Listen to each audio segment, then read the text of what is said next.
जय हिंद, जय भारत। मैं सुभेदार आनंदगुंड, संचालक लक्ष्य डिफेंस एकेडमी जलगावनी और तहसील येवला डिस्ट्रिक्ट नासिक। इस एकेडमी में army, navy, air force, CRPF, CISF, ITBP, BSF, NIA, SSF, Maharashtra police, Delhi police, Assam rifle, इन सबकी यहाँ पर भर्ती की तैयारी कराई जाती है। फिजिकल ट्रेनिंग के साथ ही साथ में रिटन पेपर की तैयारी कराई जाती है। अभी लक्ष्य डिफेंस एकेडमी के अंदर स्टाफ सिलेक्शन कमीशन द्वारा जो जनरल ड्यूटी की पदों की जो वैकेंसी निकली थी उसकी तैयारी चल रही है।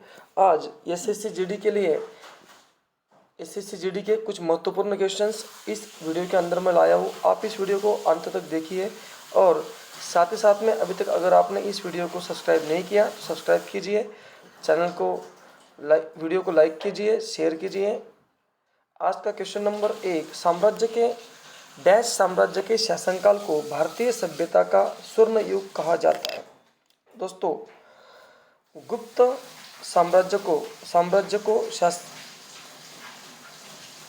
साम्राज्य के शासनकाल को भारतीय सभ्यता का स्वर्ण युग कहा जाता है। दोस्तों, साहित्य एवं संस्कृति की दृष्टि से गुप्त काल को प्राचीन भारत का स्वर्ण काल कहा जाता है। गुप्त काल में चंद्रगुप्त विक्रमादित्य का शासनकाल स्वर्ण काल कहलाने का अधिकारी है। चंद्रगुप्त विक्रमादित्य के दरबार में नवरत्न रहते थे, जिसमें कालिदास सर्वश्रेष्ठ थे। पेपर में आ सकता है। चंद्रगुप्त विक्रमादित्य के दरबार में नवरत्न रहते थे, जिसमें कालिदास सर्वश्रेष्ठ थे। नवरत्न में सर्वश्रेष्ठ कौन थे? कालिदास सर्वश्रेष्ठ थे। ये ऐसे क्वेश्चन पेपर में आते हैं, इन सबको आपने लिखना है। आगे चलते क्वेश्चन नंबर 2, निम्नलिखित में से कौन स्वतंत्र भारत के पहले कानून मंत्री थे? दोस्तों, इसका आंसर है भीमराव अंबेडकर स्वतंत्र भारत के पहले कानून मंत्री थे। तो भारत के प्रथम कृषि मंत्री कौन थे? तो भारत के प्रथम कृषि मंत्री थे राजेंद्र प्रसाद। भारत के पहले कृषि मंत्री थे। भारत के पहले रेल मंत्री कौन थे? तो भारत के पहले रेल मंत्री थे आसफ अली। भारत के पहले रेल मंत्री थे। भारत के पहले वित्त मंत्री कौन थे दोस्तों? तो भारत के पहले वित्त मंत्री थे लियाकत अली।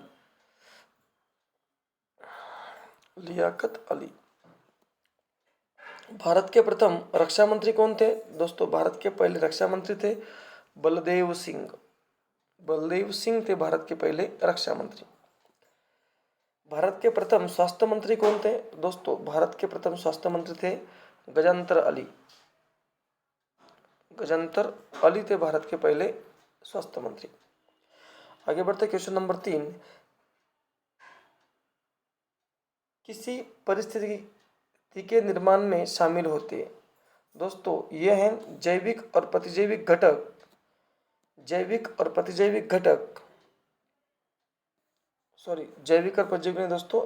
और अजैविक घटक जो हैं पारिस्थितिकी के निर्माण में शामिल होते हैं। पारिस्थितिकी शब्द का सर्वप्रथम प्रयोग जर्मन वैज्ञानिक अर्निस्ट हैकेल ने किया था। जैविक कारक जंतु समुदाय, वनस्पति समुदाय, सूक्ष्मजीव, मनुष्य आदि आते हैं। अजैविक कारक प्रकाश, ताप, आर्द्रता, हवा, मृदा आदि आते हैं। तो इसका आंसर है जैविक और अजैविक घटक। तो जैविक घटक कौन कौन से आपको पता होना चाहिए? जंतु समुदाय, वनस्पति समुदाय, सूक्ष्मजीव, मनुष्य आदि आते हैं इसमें जैविक घटक में। और अजैविक घटक में कौन आता है दोस्तों? प्रकाश, ताप, आर्द्रता, हवा, मृदा आदि आते हैं। और इन दोनों से पारिस्थितिकी का निर्माण होता है। आगे चलते हैं क्वेश्चन नंबर 4, दक्षिण के चोल शासकों के प्रभाव का काल क्या था? तो दोस्तों, दक्षिण के जो चोल शासक थे इनका प्रभाव का काल था 9वीं शताब्दी। तो ये था दोस्तों इनका काल। चोल वंश के संस्थापक विजयालय थे। चोल वंश के संस्थापक कौन थे? विजयालय थे। और इसकी राजधानी थी दोस्तों तांजार भी कहते हैं इसको। तांजार के अलावा और एक नाम है तंसोर भी थे इसके, तंसोर और दोस्तों तंसावुर, ये 3 नाम थे इसके, तांजार, तंसोर और तंसोवर। चोल वंश की राजधानी। राजाराम प्रथम ने श्रीलंका पर आक्रमण किया था और चोल साम्राज्य का सर्वाधिक विस्तार राजेंद्र प्रथम के समय में ही हुआ था। राजेंद्र प्रथम ने गगनकोंड की उपाधि धारण की थी। तो राजेंद्र प्रथम ने गगनकोंड की उपाधि धारण की थी। आगे बढ़ते क्वेश्चन नंबर 5। आगा खान महल किस राज्य में स्थित है? तो दोस्तों आगा खान महल ये महाराष्ट्र राज्य में स्थित है। आगा खान दोस्तों महाराष्ट्र में स्थित है। आगा खान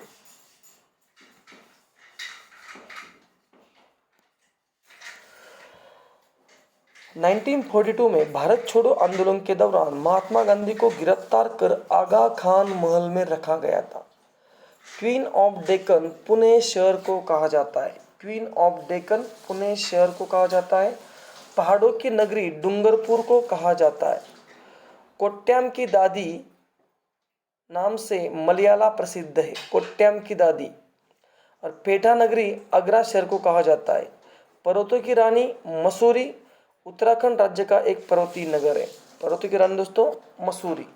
मसूरी की कहते हैं पर्वतों की रानी।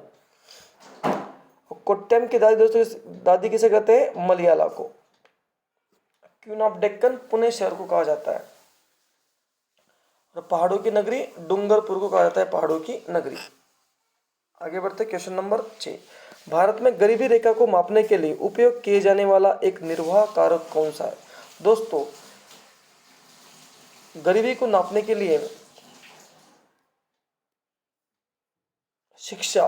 कौन दोस्तों? शिक्षा एक निर्वाह कारक है।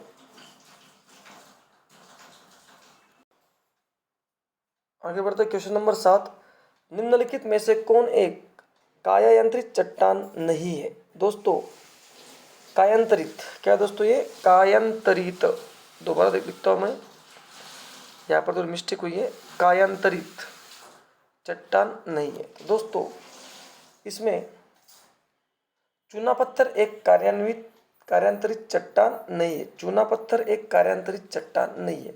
तो चूना पत्थर एक कौन सी चट्टान है? तो चूना पत्थर दोस्तों एक परतदार चट्टान है। कौन दोस्तों? एक ये परतदार चट्टान है।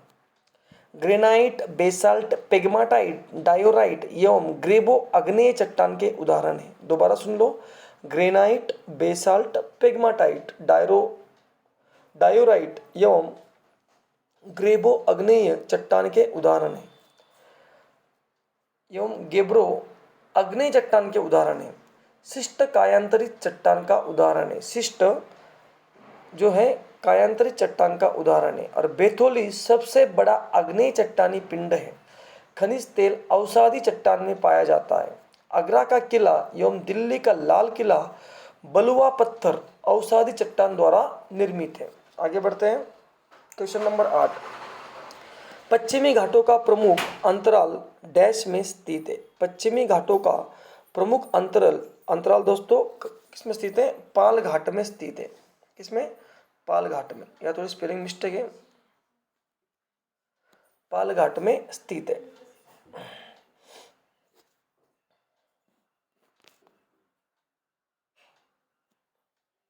पालघाट दर्रा केरल और तमिलनाडु तथा कर्नाटक से जोड़ता है। दोस्तों जो पालघाट दर्रा है ये केरल, तमिलनाडु तथा कर्नाटक से जोड़ता है। बुर्जिल, वनीहाल, पीर पंजाल, जोजिला एवं काराकोरम दर्रा जम्मू कश्मीर में स्थित है। दोबारा सुन लो। बुर्जिल, वनीहाल, पीर पंजाल, जोजिला एवं काराकोरम दर्रा ये जम्मू कश्मीर में स्थित है। आगे माना, नीति एवं लिपुलेख दर्रा। ये लिपुलेख दर्रा मैंने बहुत बार आपको सुनाया है। इसमें और भी इम्पोर्टेंट है जैसे माना, फिर नीति, लिपुलेख दर्रा ये दोस्तों कहाँ पर स्थित है? ये सभी उत्तराखंड राज्य में स्थित है। आगे बढ़ते क्वेश्चन नंबर 9। विश्व की सबसे गहरी झील कौन सी है? तो दोस्तों विश्व की सबसे गहरी झील है बैकाल झील। कौन दोस्तों? बैकाल झील। इसमें आप लोग थोड़ा गड़बड़ी कर देते हो। विश्व की सबसे गहरी झील है बैकाल झील। विश्व की सबसे सबसे बड़ी झील है कैस्पियन सागर। कैस्पियन सागर। टांगानिका झील विश्व की सबसे लंबी मीठे जल की झील है। टांगानिका झील कौन दोस्तों? टांगानिका झील विश्व की सबसे लंबी मीठे जल की झील है। टांगानिका झील विश्व की सबसे लंबी मीठे जल की झील है। टांगानिका झील। आगे बढ़ते हैं। मीठे पानी की सबसे बड़ी झील कौन सी है? तो दोस्तों विश्व में मीठे पानी की सबसे बड़ी झील है सुपीरियर झील। कौन सी है? सुपीरियर झील। विक्टोरिया झील तंजानिया और युगांडा के बीच अंतर्राष्ट्रीय सीमा बनाती है। विक्टोरिया झील जो दोस्तों ये तंजानिया और युगांडा के बीच अंतर्राष्ट्रीय सीमा बनाती है। तो विश्व की सबसे गहरी झील कौन सी दोस्तों? बैकाल झील। आगे बढ़ते हैं। Question number 3। किसी सफेद कपड़े में लगा करी का दाग साबुन लगाने पर लाल भूरे रंग में बदल जाता है क्योंकि साबुन की प्रकृति डैश होती है। दोस्तों क्योंकि साबुन की जो प्रकृति होती है ये क्षारकीय होती है। कैसे होती है? क्षारकीय होती है। इसके कारण किसी भी सफ़ेद कपड़े में लगा करी का दाग साबुन लगाने पर भूरे रंग में बदल जाता है। क्षारकीय एक ऐसा यौगिक जो अम्ल से प्रतिक्रिया करके लवण एवं जल देता है। आगे बढ़ते क्वेश्चन नंबर 11। ब्रिटिश शासकों ने भारत पर लगभग कितने वर्षों तक शासन किया? तो दोस्तों ब्रिटिश शासकों ने भारत पर लगभग 200 वर्षों तक शासन किया। आपको सब पता होना चाहिए। जैसे भारत में मुस्लिमों का शासन लगभग 400 वर्ष रहा। मुस्लिमों का शासन लगभग 400 वर्ष रहा। महाजनपद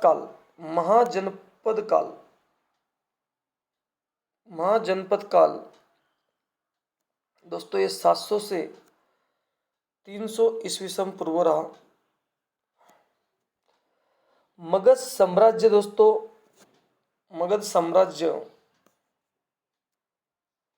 545 से 320 ईस्वी सन पूर्व रहा। मौर्य साम्राज्य 321 से 184 ईस्वी सन पूर्व रहा। दोस्तों नेक्स्ट है दिल्ली सल्तनत।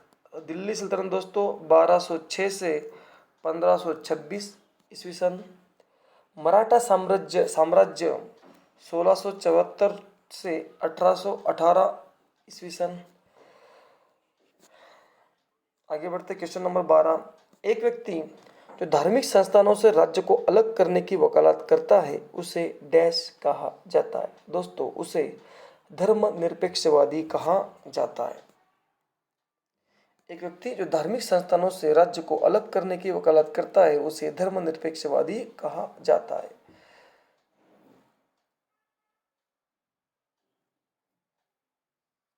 यदि कोई व्यक्ति या संगठन अपने धर्म तथा संप्रदाय को बेहतर तथा दूसरे धर्म तथा संप्रदाय को निम्नतर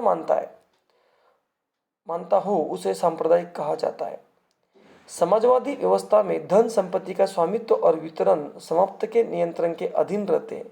नारीवाद शब्द का सही अर्थ है पुरुषों और महिलाओं में सामाजिक समानता। आगे बढ़ते हैं क्वेश्चन नंबर 13। 1965 के भारत पाक युद्ध के दौरान भारत का नेतृत्व करने वाले प्रधानमंत्री कौन थे? तो दोस्तों ये भी आपको पता होना चाहिए। दोस्तों उस समय थे भारत के प्रधानमंत्री लाल बहादुर शास्त्री।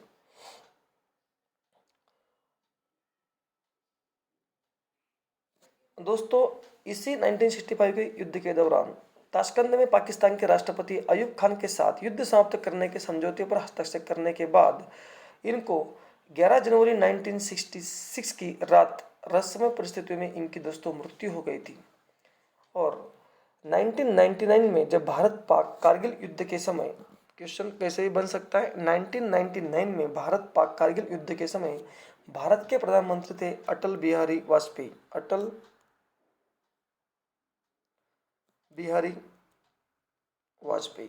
अटल बिहारी वाजपेयी। और 1971 में भारत पाक युद्ध के समय भारत की प्रधानमंत्री थी श्रीमती इंदिरा गांधी। श्रीमती इंदिरा गांधी।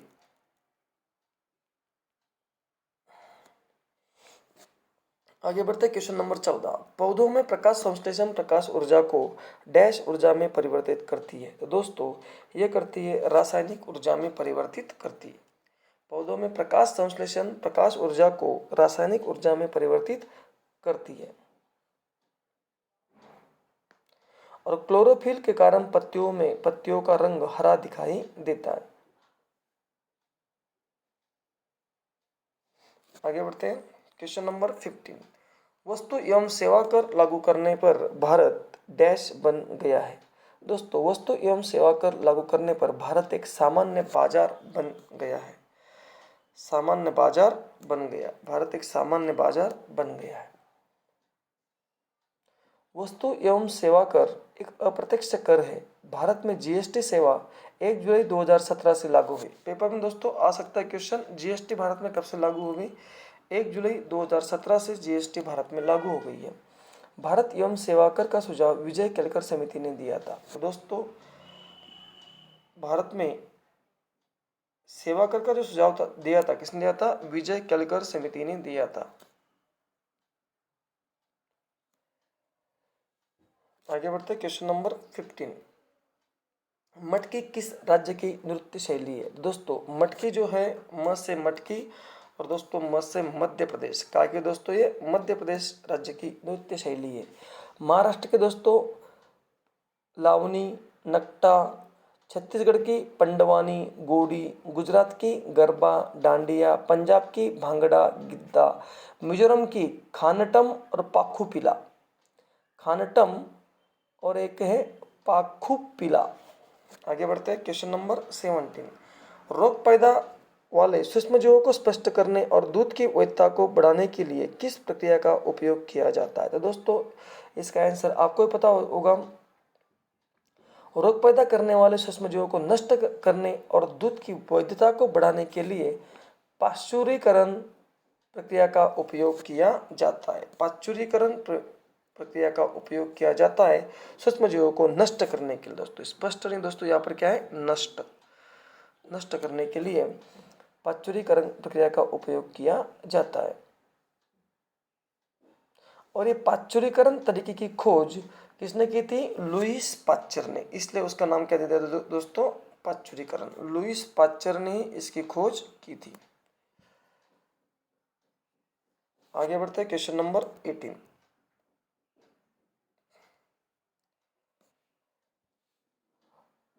Rail budget. दोस्तों रेल बजट एक कौन सा बजट है? राज्य के बजट का हिस्सा होता है या केंद्र और राज्य के बजट से अलग होता है, या केंद्रीय बजट से अलग होता है, या केंद्रीय बजट का भाग होता है? तो दोस्तों ये जो रेल बजट होता है एक केंद्रीय बजट का ही भाग होता है। संविधान के अनुच्छेद 112 में वार्षिक वित्तीय विवरण मतलब बजट की चर्चा होती है। प्रारंभ में रेल बजट और आम बजट एक साथ ही प्रस्तुत किया जाता था।